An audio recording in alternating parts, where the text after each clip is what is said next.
দেখো আজকে আমি করবো বেগুন ভাজা আর পটল আলু দিয়ে আর বড়ি দিয়ে আজকে রসা করবো। তো দেখো আমার সম্পূর্ণ ভিডিওটা। বেগুন ভাজা তুলে নেবো। আলু পটল করার জন্য আগে ডালের বড়িগুলো ভেজে নেবো। ডালের বড়িগুলো ভালো করে লাল লাল ভেজে নেবো। বেগুন ভাজা ডালের বড়ি তুলে নিয়েছি। ডালের বড়ি ভাজা। এখন পটলের জন্য জিরা ফোড়ন দিয়ে দিলাম। জিরাটা ভালো করে ভেজে নেবো। এখন আলু পটলগুলো দিয়ে দেবো। আলু পটল এখন একসঙ্গে ভেজে নেবো। একটু লবণ দিয়ে দেবো। লবণ দিয়ে দিচ্ছি, হলুদ গুঁড়ো আর ধনিয়া গুঁড়ো জলের মধ্যে দিয়ে দিলাম। জলে আমি ভালো করে মশলাটা তৈরি করে নেবো।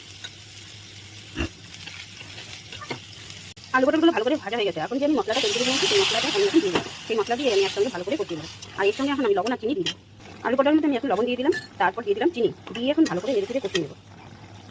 কষানো হয়ে গেছে, এখন আমি জল দিয়ে দিই। এখন ফুটবে। ভেজে রাখা ডালগুলো দিয়ে দিলাম। এখন মিলিয়ে নিচ্ছি। গরম মশলা গুঁড়ো দিয়ে দিব, দিয়ে নেড়ে দেবো। দেখো আলু পটল আর ডালের বড়ি, এই তো ডালের বড়ি দিয়ে আমার রসা রেসিপিটা হয়ে গেল। এখন নামিয়ে দেবো। গরম গরম পরিবেশন কেমন লাগলো।